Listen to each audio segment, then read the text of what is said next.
All right, so I'm gonna tell you why I have decided to ditch my firebox. I really like the idea of this firebox. It's very romantic in the sense that I like the idea more than the practice. So romance is that foolish thing, makes you do foolish things.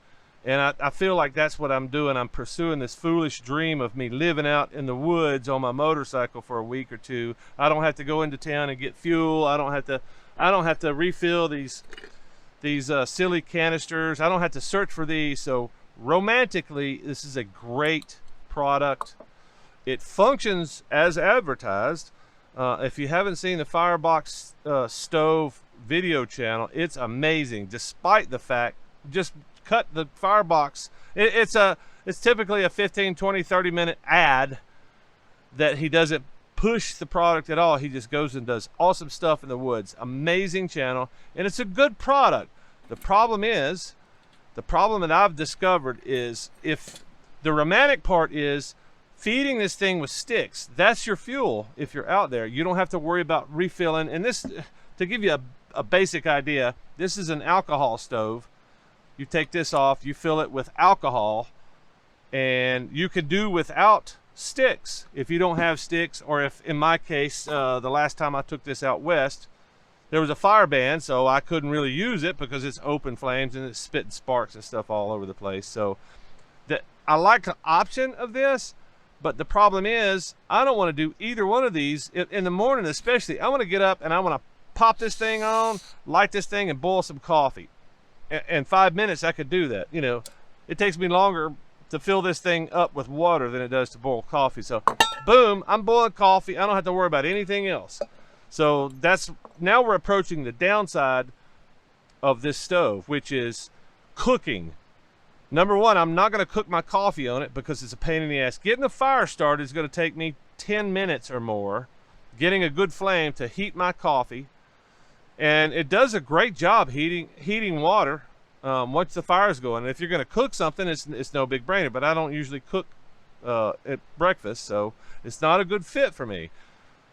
Cooking dinners on it, and I've probably shown a few things that I've cooked on here. It's got lots of attachments. It's got grills. You could grill stuff if you like grilling stuff.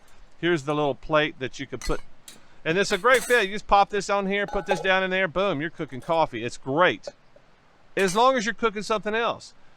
But the downside, again, comes back to I'm cooking something and I'm tending the fire, which the fire goes out pretty quickly. So it burns through all those sticks. Once you get it started, it burns through all those sticks and you don't really realize it. So it's kind of like turning the dial up and down on your stove. You know, it's up and down, up and down. Oh, it's kind of like a timer. You got about 2 or 3 minutes, and the temperature on your cooktop is going down. So you're counting down, you got to feed sticks and you got to cook and you're chopping up stuff. It's gotten to the point where I don't want to use it anymore. And to be able to use it out west with fire bans, I gotta hump this big thing around, and then when this fills out, I gotta buy alcohol. And to be able to buy alcohol, you gotta have denatured alcohol, or you to do what I've done is go to the liquor store and buy PGA. So all that's kind of a pain in the ass. COVID really I guess it took the fire out of me, literally and figuratively. So anyway, this, it's a stainless steel stove. It functions as promised. But I think I'm just going to leave it at home and make life simpler. This thing, it weighs a lot. I may put this on eBay or Facebook, so if anybody's interested, I think I've got a little over $100 in this whole setup here. 30, 20. So I probably got closing on $200 in this setup, which is kind of expensive for a cook system. And taking it up, setting it down, of course you can see what happens to your fingers. It's all sooted up from sticks, and it works good. Just I don't think it's a good fit for me anymore. So that's why I think I'm moving on. Because when it comes down to it, I just need a couple of bottles of this going out into the woods, and I'm probably pretty good for a couple of weeks. So, well, maybe a bigger bottle. Well, depending on how much I cook. Anyway, yeah, I think at this point, if I'm going to cook over a fire, if I'm going to use wood as fuel, I might just dump all this and just get me a small skillet and cook in a fire. Small, what do you call those? Dutch ovens, like a small Dutch oven, something like that. That may be an option. And you know, it's not just that. I'm just cooking for me, typically.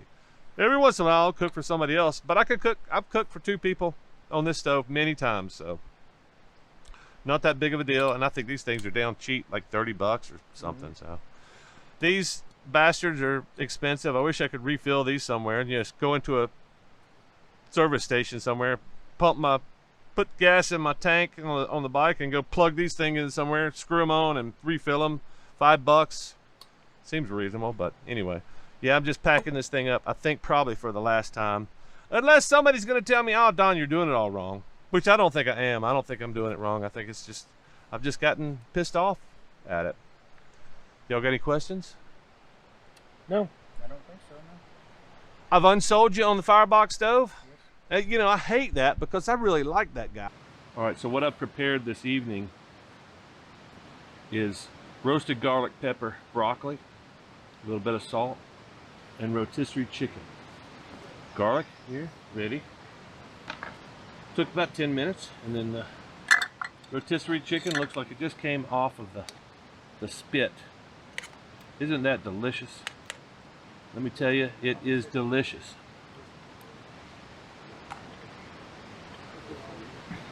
The recipe in the next video.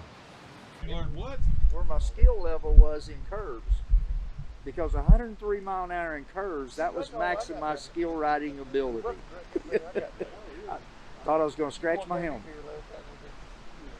The biggest thing I learned was to make sure your stove is closed all the way before you attach it to the fuel.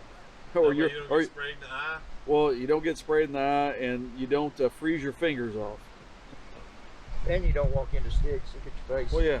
Don't walk into sticks. The biggest thing I learned this weekend is that you always cross your straps or your motorcycle won't run properly. The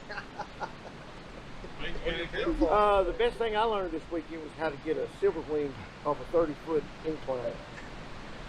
Extraction. Motorcycle extraction, 101. Bring a Jeep with a winch. A bunch of straps. Gary, you got anything? Yes, I learned that I can ride my motorcycle without rock straps, and I don't have to cross my bungee cords, and my Avon Cobra has probably another 12,000 miles on it. That's what I've learned. Tell him, Gary. And